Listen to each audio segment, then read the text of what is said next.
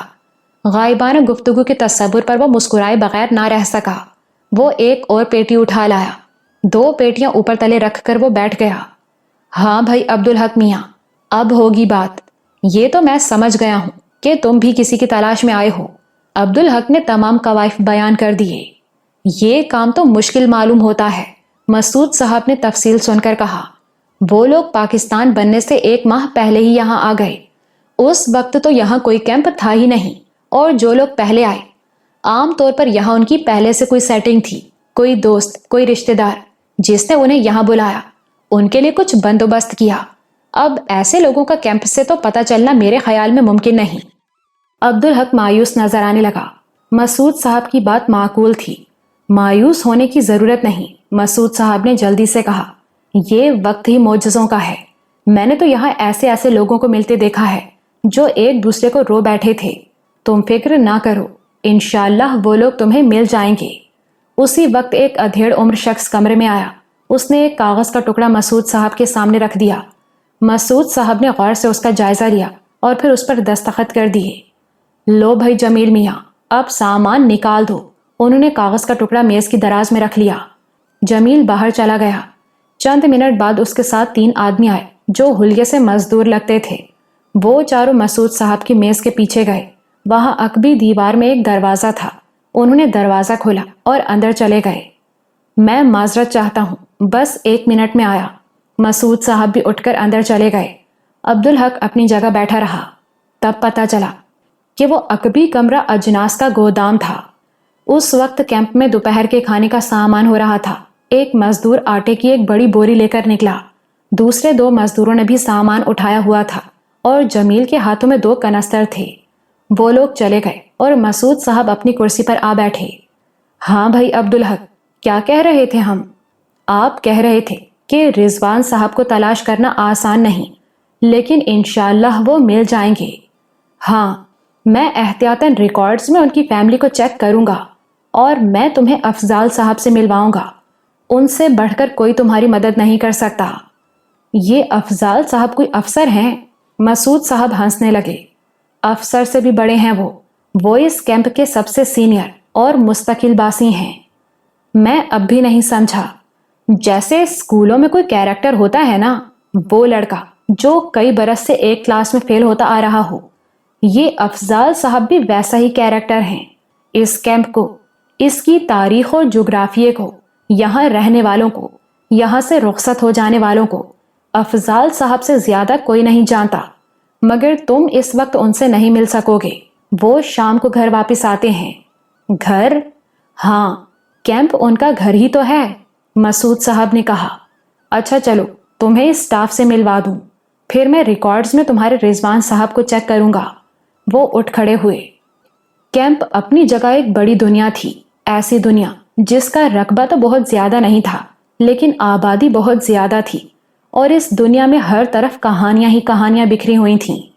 Camp کے پناہ گزینوں کو جس زاویے سے بھی دیکھا جاتا، کئی کیٹیگریز میں تقسیم کیا جا سکتا تھا، البتہ ایک قدر ان میں مشترک تھی۔ وہ سب پاکستان کی محبت میں مبتلا تھے اور پاکستان کے لیے اپنے پرکھوں کی زمین چھوڑ آئے تھے۔ عبدالحق پہلے تو اسٹاف سے ملا۔ ان میں جمیل تھا، مسعود صاحب کا اسسٹنٹ، پھر باورچی شمشاد تھا اور اس کے بے شمار معاونین۔ ڈسپینسری تھی، وہاں ڈاکٹر اور دیگر اسٹاف تھا۔ بنیادی طور پر کیمپ خیموں کی چھوٹی سی بستی تھی۔ کیمپ میں داخل ہوتے ہی خیمے نظر آتے تھے، لیکن صاف پتہ چلتا تھا کہ کیمپ قائم کرنے والوں کا اندازہ بری طرح پٹ گیا ہے۔ پناہ گزینوں کی تعداد ان کے اندازے اور توقع سے کہیں بڑھ کر تھی۔ اس کا نتیجہ یہ نکلا کہ کیمپ کو جس حد تک بھی بڑھایا جا سکتا تھا بڑھا دیا گیا۔ یہی وجہ تھی کہ خیموں کے آگے کیمپ کے کئی رنگ تھے۔ کہیں چٹائیوں کی جھونپڑی تھی تو کہیں چادروں کی مدد سے 4 دیواری بنا لی گئی تھی اور چھت بھی چادر ہی کی ڈال لی گئی تھی۔ درمیان میں ایسے لوگ بھی تھے جو محض ایک دری بچھائے بیٹھے تھے۔ وہ اکیلے مرد تھے جن کے ساتھ عورتیں نہیں تھیں، لہٰذا انہیں نہ چھت کی ضرورت تھی نہ دیواروں کی۔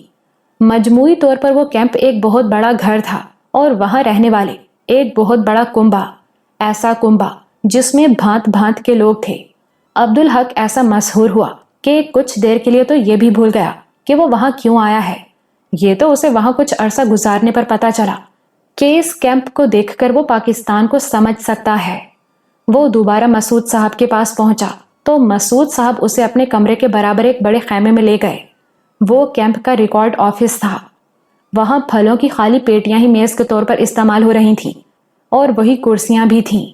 یہ ہے ہمارا ریکارڈ آفس۔ عبدالحق کو ریکارڈ دیکھ کر حیرت ہوئی۔ وہ ایسے کاغذوں پر مشتمل تھا جو تقسیم سے پہلے ایک طرف سے استعمال کر لیے گئے تھے۔ یہاں ان کے پیچھے کا حصہ استعمال کیا گیا تھا۔ کیمپ میں جو بھی کبھی آیا تھا، خواہ چند گھنٹوں کے لیے آیا ہو، اس کے کوائف وہاں درج تھے۔ اس کا نام، کہاں سے آیا، ساتھ میں کون کون ہے، عمر کتنی ہے، وغیرہ وغیرہ۔ پھر اگر وہ رخصت ہوا تو اس کی تفصیل بھی تھی، کس تاریخ کو گیا، کہاں گیا، نیا پتہ کیا ہے، کیا کرتا ہے، وغیرہ وغیرہ۔ عبدالحق بہت متاثر ہوا۔ یہ بہت بڑا کام کیا ہے آپ لوگوں نے، اس نے ہیڈ کلرک اخلاق سے کہا۔ اخلاق ایسا سنجیدہ طبع جوان تھا جس کی آنکھوں سے گہری اداسی نظر آتی تھی۔ بڑا کام تو نہیں کہا جا سکتا اسے، اس نے عاجزی سے کہا۔ ہاں، ایک مخلصانہ کوشش کہہ لو۔ کیا مطلب؟ میں چاہتا تھا کہ یہ ریکارڈ ہر اعتبار سے مکمل ہو۔ مجھے تو یہ مکمل ہی لگتا ہے، عبدالحق نے کہا، لیکن ہے نہیں، ہو بھی نہیں سکتا۔ میں سمجھا نہیں۔ جو لوگ اکیلے ہیں ان کا ریکارڈ مرتب کرنا آسان نہیں۔ اخلاق نے وضاحت کی۔ ان میں سے کوئی کیمپ سے باہر گیا، وہاں اسے کوئی موقع ملا اور وہ کہیں سیٹ ہو کر بیٹھ گیا۔ اب اس نے یہاں آ کر بتانے کی زحمت نہیں کی تو ہم تو بے خبر ہی رہیں گے نا۔ یہاں ہزاروں افراد ہیں، ہم اسکول کی طرح حاضری تو نہیں لے سکتے۔ اب مجھے کیسے پتا چلے گا کہ کوئی یہاں سے چلا گیا؟ پھر بھی میں باخبر رہنے کی کوشش کرتا رہتا ہوں اپنے طور پر۔ عبدالحق کو سوچ کر چکر آ گیا۔ واقعی یہ تو بڑا پیچیدہ معاملہ تھا۔ اس نے تو اس پہلو پر غور ہی نہیں کیا تھا۔ اب غور کیا تو اسے اخلاق کا باخبر رہنا بھی ممکن نہیں لگا۔ آپ کو کیسے پتا چل سکتا ہے؟ اس نے حیرت سے کہا۔ اخلاق مسکرایا۔ اس مسکراہٹ سے اس کا چہرہ دو متضاد کیفیات میں تقسیم ہو گیا، کیونکہ آنکھوں کی اداسی اور گہری ہو گئی تھی۔ اس میں میرا کوئی کمال نہیں، اس کے لہجے میں عاجزی اور بڑھ گئی۔ افضال صاحب اور ان جیسے کچھ اور لوگ ہیں، وہ یہاں گھل مل کر رہتے ہیں اور سب سے باخبر رہتے ہیں۔ میں ان سے رابطہ رکھتا ہوں۔ گھل مل کر تو سبھی رہتے ہیں یہاں، عبدالحق نے اعتراض کیا۔ افضال صاحب میں ایسی کیا خاص بات ہے؟ آپ یہاں رہیں تو سمجھیں، ساتھ رہنے کا مطلب گھل مل کر رہنا نہیں ہوتا۔ یہاں بیشتر لوگ خود میں گم رہتے ہیں، کسی کو کسی کا پتہ نہیں چلتا۔ کہتے کہتے اخلاق کا لہجہ بدلا اور وہ صفائی پیش کرنے لگا۔ ان کا بھی کوئی قصور نہیں اس میں۔ یہ سبھی لوگ بہت کچھ قیمتی کھو کر آئے ہیں۔ وہ لوگ بہت خوش قسمت ہیں جو بغیر کسی جانی قربانی کے یہاں تک پہنچ گئے، اور ایسے لوگ بہت کم ہیں، اور وہ بھی اپنا گھر، اپنی جائیداد اور کچھ نہیں تو اپنے اجداد کی قبریں پیچھے چھوڑ آئے ہیں۔ ایسے لوگوں کا ماضی میں گم رہنا فطری ہے، پھر یہاں بھی وہ عدم تحفظ کا شکار ہیں۔ مستقبل میں روشنی کی ایک کرن بھی نظر نہیں آتی۔ ایسے میں آدمی کسی دوسرے کے بارے میں سوچ سکتا ہے بھلا؟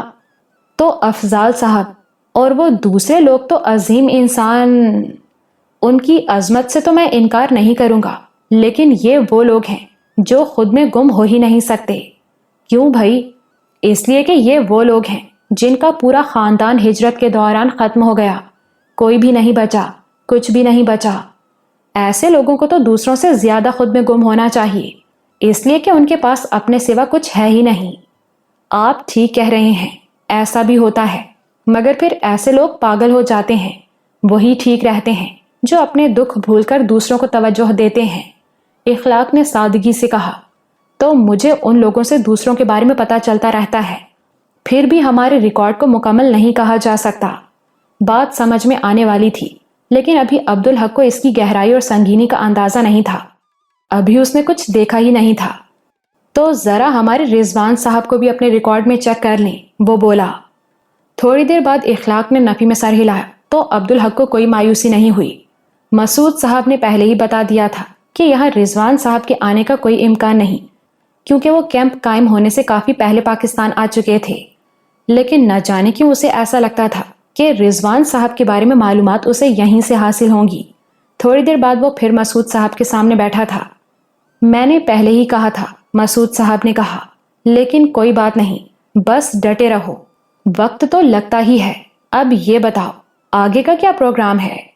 میں رضوان صاحب کے بارے میں معلومات کیے بغیر واپس نہیں جاؤں گا، عبدالحق نے گہری سانس لے کر کہا۔ تو تم پہلے سے ہی ڈٹے ہوئے ہو؟ مسعود صاحب مسکرائے۔ اچھا، لاہور میں کوئی ٹھکانہ ہے تمہارا؟ آدمی جاتا ہی وہی ہے جہاں اس کا ٹھکانہ بھی ہوتا ہے اور آب و دانہ بھی۔ سچ کہا تم نے، مگر میرا مطلب اور تھا۔ دیکھو عبدالحق، میرا غریب خانہ حاضر ہے تمہارے لیے۔ شکریہ سر، لیکن کیا میں یہاں کیمپ میں نہیں رہ سکتا؟ ایسا مذاق مت کرو میاں کہ میں گر پڑوں، مسعود صاحب نے کہا۔ پھر عبدالحق کے چہرے کا تاثر دیکھ کر جلدی سے وضاحت کی۔ میں یہاں جس پوزیشن میں بیٹھا ہوں اس میں پہلو بدلنے کی بھی گنجائش نہیں۔ میں جذباتیت کا متحمل نہیں ہو سکتا۔ میں سمجھا نہیں جناب۔ نہیں سمجھے تو ایک بار پھر میری کرسی کو غور سے دیکھو۔ میں تو یہاں پہلو بھی بدلوں گا تو لڑھک جاؤں گا۔ عبدالحق کو ہنسی آ گئی۔ آپ بھی کمال کرتے ہیں، میں یہاں کیمپ میں ہی رہنا چاہتا ہوں، کیا یہ ممکن نہیں ہے؟ اب میں اس کا کیا جواب دوں؟ یہاں ابھی 2000 مہاجرین کا قافلہ آ جائے تو نہ وہ یہ سوال کریں گے اور نہ ہی میں ایک لمحے کے لیے سوچوں گا، بس وہ آئیں گے اور یہاں رہنے لگیں گے۔ تم تو بس ایک فرد ہو، اکیلے آدمی، تو میں یہاں رہ سکتا ہوں نا؟ میرا خیال ہے میں اس کا جواب دے چکا ہوں۔ میرا مطلب ہے مجھے اس کے لیے کیا کرنا ہوگا؟ کچھ بھی نہیں۔ کرنا چاہو تو اپنے لیے ایک بستر، ایک تکیے اور ایک چادر کا بندوبست کر لو، ورنہ ضرورت تو اس کی بھی نہیں، کسی کے ساتھ بھی سو جانا۔ اپنے افضال صاحب ہی تمہیں ہاتھوں ہاتھ لیں گے۔ بس تو ٹھیک ہے، میں یہیں رہوں گا۔ بالکل رہو، لیکن جب بھی دل گھبرائے مجھے بتا دینا، میں اپنے گھر لے چلوں گا تمہیں۔ مینو اب نوربانو کا سایہ بن گیا تھا۔ نوربانو کو اکثر وہ پہلا دن یاد آتا جب عبدالحق کے جانے کے بعد اس نے پہلی بار مینو کو کچھ کھلانے کی کوشش کی تھی۔ اس کا پیٹ پچکا ہوا تھا۔ زبیر اور رابعہ نے کیسے جتن کیے تھے، لیکن اس نے بھوسے کا ایک تنکا بھی قبول نہیں کیا تھا۔ خود نوربانو نے کوشش کی تو اس نے برائے نام کچھ کھا لیا تھا، ایسے جیسے بس اس کا دل رکھ رہا ہو۔ نوربانو نے اس وقت یہ سوچا تھا کہ میرے ساتھ یہ رعایت کیوں، اور وہ اب بھی اکثر یہ سوچتی تھی۔ اس وقت اس کے دل میں یہ خیال آیا تھا کہ شاید بے زبان مینو عبدالحق سے اس کے تعلق کو سمجھتا ہے، لیکن عبدالحق سے تو زبیر اور رابعہ کا بھی تعلق ہے، بلکہ زیادہ پرانا اور شاید زیادہ گہرا تعلق ہے۔ پھر اس نے ان کے ہاتھ سے کچھ کیوں نہیں کھایا؟ اور اس سوال کا اس کے پاس کوئی جواب نہیں تھا۔ اس پہلے دن، اس پہلی کوشش میں مینو نے کچھ زیادہ نہیں کھایا تھا، بلکہ اتنا کم کھایا تھا کہ اسے زندہ رہنے کے لیے کھانا بھی نہیں کہا جا سکتا۔ نوربانو ناکامی کے احساس کے ساتھ وہاں سے چلی آئی تھی، مگر وہ اسی کے بارے میں سوچے جا رہی تھی، اور اس نے سوچا تھا کہ تھوڑی دیر بعد پھر کوشش کرے گی۔ اسے فکر تھی مینو کو کچھ نہیں ہونا چاہیے، مینو کو زندہ رہنا ہے۔ اسے عبدالحق پر غصہ آنے لگا، شدید غصہ۔ ایسا بھی کیا آدمی دوسرے کو سمجھنے کی کوشش بھی نہ کرے، بلکہ اس کی بات بھی نہ سنے، اپنے طور پر سوچے، اپنی طرف سے بھی اور دوسروں کی طرف سے بھی، پھر فیصلہ کرے اور چل دے۔ اب یہاں سب یہی سمجھ رہے ہیں کہ وہ اس کی وجہ سے گیا ہے، حالانکہ وہ نہیں چاہتی تھی۔ اس نے تو ایسا سوچا بھی نہیں تھا، بلکہ وہ تو اداس ہو گئی ہے اس کے جانے سے۔ مگر پھر سوچتے سوچتے اس کے غصے کا رخ خود اس کی طرف ہو گیا۔ یہ سب اس کی حماقت کی وجہ سے ہوا ہے۔ کیا وہ سیدھی سی بات نہیں کر سکتی تھی؟ اور بات کرنے کی ضرورت بھی کیا تھی؟ ڈائری اور کتابیں اسے دیتی اور ہر بات کرتی۔ ایسا کیا ہوتا تو وہ بیچارہ یہ تو نہ سمجھتا کہ وہ اسے اس کی غیر ذمہ داری پر ملامت کر رہی ہے، اور اس نے سمجھا تو اس کے لہجے میں ملامت، شکایت، کوئی تو ایسی بات ہوگی نا۔ اسے خود پر اور غصہ آیا۔ وہ خود کو نہ جانے کیا سمجھتی ہے، کچھ زیادہ ہی یا بہت ہی کم۔ ارے لڑکیاں حیا کرتی ہیں، شرمیلی ہوتی ہیں، ان کی زبان پر حیا کے تالے ہوتے ہیں، محبت کرتی ہیں لیکن اس کا اظہار نہیں کر پاتی۔ یہ سب کچھ فطری ہے، مگر یہ بھی تو فطری ہے کہ محبت ہوا کی طرح ہوتی ہے، ہوا جو ہر وقت ہر جگہ موجود ہے، جس کے دم سے زندگی ہے، لیکن زندہ لوگوں کو کیوں کر وہ نظر نہیں آتی؟ اس لیے ہر وقت اس کی موجودگی کا احساس بھی نہیں ہوتا، مگر ہوا جب چاہتی ہے اپنی موجودگی کا احساس دلا دیتی ہے۔ اس کی چال میں تنوع ہے، اس کے لہجے ہزاروں ہیں، وہ منہ سے کچھ نہیں بولتی مگر سب کچھ کہہ دیتی ہے۔ ایسے ہی قدرت نے عورت کو حیا دی ہے تو اس کے ساتھ ہی اسے محبت کے اظہار کے انگنت پیرائے بھی دیے ہیں۔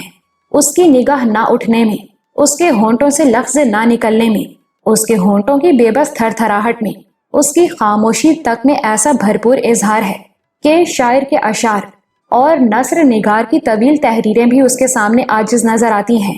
پھر وہ کون سی انوکھی ہے کہ آج تک اس کی محبت اپنے محبوب پر ظاہر نہیں ہوئی؟ چلو، پہلے تو اس کے پاس معقول وجہ تھی، مگر اب کیا ہے؟ اس کا احساس کمتری؟ تو اس میں ہونا یہ چاہیے کہ آدمی محبت کرے، اظہار تو خود بخود ہو جاتا ہے، ہاں دوسرے سے محبت کی طلب نہ کرے۔ شاید یہی اس کا مسئلہ ہے۔ اس کا مسئلہ ہے انا، وہ نہیں چاہتی کہ اسے ٹھکرایا جائے، لیکن اس کی وجہ سے تو اس کی محبت ہی کھوٹی ثابت ہوتی ہے۔ اس خود ملامتی سے بچنے کے لیے وہ پھر مینو کے شیڈ کی طرف چلی گئی۔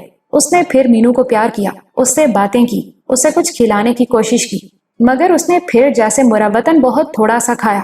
یہ ثابت ہو گیا کہ معصوم مینو ناز برداری کرانا چاہتا ہے۔ اس نے دانے اور بھوسے کو منہ بھی نہیں لگایا، ہاں جو گھاس اس نے کاٹ کر دی اس میں سے تھوڑا سا کھا لیا، مگر اس نے پانی بھی نہیں پیا۔ اس بار وہ واپس آئی تو عبدالحق کے کمرے میں چلی گئی۔ اس نے سوچا اب وہ ہر روز اس کے کمرے کی صفائی کیا کرے گی۔ عبدالحق کے کمرے کی صفائی ہر روز ہوتی تھی، رابعہ کرتی تھی، مگر اس وقت خود ملامتی کی شکار نور بانو بہت دلیر ہو گئی تھی۔ در حقیقت وہ خود پر غصہ اتار رہی تھی۔ اس نے سوچ لیا تھا کہ رابعہ سے کہہ دے گی کہ اب عبدالحق کے کمرے کی صفائی وہ کیا کرے گی۔ اس نے جھاڑن سے ہر چیز کی گرد جھاڑی، پھر جھاڑو دی۔ بستر کو درست کرتے ہوئے اس کی نظر عبدالحق کی چادر پر پڑی۔ رضائی طے کر کے پائنتی پر رکھنے کے بعد وہ چادر کو تہہ کرنے لگی، مگر اچانک ٹھٹک گئی۔ یہ وہ چادر تھی جو عبدالحق تقریباً ہر وقت کندھے پر ڈالے رکھتا تھا۔ حیرت انگیز بات تھی کہ وہ چادر اپنے ساتھ لے کر نہیں گیا تھا۔ نور بانو چادر کو تہہ کرتے کرتے ٹھٹکی اور اسے چھو کر دیکھا۔ اسے نرمی اور حدت کا احساس ہونے لگا۔ اس نے چادر اٹھائی اور اپنے جسم پر ڈال لی۔ ڈریسنگ ٹیبل کے آئینے کے سامنے کھڑے ہو کر اس نے اپنا عکس دیکھا۔ چادر اوڑھے ہوئے وہ خود کو بہت خوبصورت لگی۔ اس نے چادر کا کنارہ تھام کر اسے سونگھا۔ اس میں سے خوشبو آ رہی تھی۔ کیا یہ خوشبو عبدالحق کی ہے؟ اس نے سوچا۔ اس خیال سے ہی اس کا چہرہ تمتما اٹھا، اور جب اسے چادر میں عبدالحق کے لمس کا احساس ہوا تو وہ حیا سے دوہری ہو گئی۔ لیکن وہ بس ایک لمحے کی بات تھی۔ اگلے ہی لمحے وہ اس چادر میں لپٹی باہر نکل آئی۔ ابتدا میں تو اس کا انداز ایسا تھا جیسے وہ سب کو للکار رہی ہو، جسے جو کرنا ہے کر لے، میں عبدالحق سے محبت کرتی ہوں۔ مگر پھر ایک ایسے احساس نے اسے آ لیا کہ دوسرا ہر احساس مٹ گیا، اور وہ احساس تھا تحفظ کا۔ وہ چادر اسے ایسے تحفظ کا احساس دلا رہی تھی جو اسے کبھی ملا ہی نہیں تھا۔ جیسے اس چادر میں لپٹ کر وہ دنیا کی ہر پریشانی، ہر بلا سے محفوظ ہو گئی ہے۔ ابتدا میں وہ اس کے لیے چیلنج تھا، چنانچہ وہ چادر میں لپٹی ہر جگہ گئی۔ اس کا خیال تھا لوگ اسے دیکھیں گے، گھوریں گے، اور ان کی نظریں خاموشی کی زبان میں اس سے کہہ رہی ہوں گی کہ وہ کیسی بے شرم ہے۔ لیکن ایسا کچھ نہیں ہوا۔ کہیں کسی نے اس پر دوسری نظر نہیں ڈالی۔ لگتا تھا کہ کسی کو پتہ ہی نہیں چلا ہے کہ وہ عبدالحق کی چادر اوڑھے ہوئے ہے۔ اس سے اسے اعتماد ہوا۔ اس نے فیصلہ کیا کہ یہ چادر اب وہ ہمیشہ اوڑھے گی۔ اب وہ یہ چادر عبدالحق کو بھی نہیں دے گی، مگر اسے نہیں معلوم تھا کہ اس چادر کو پہچاننے والا کوئی موجود ہے اور وہ شور بھی مچا دے گا۔ وہ شیڈ میں داخل ہوئی اور مینو کی طرف بڑھی۔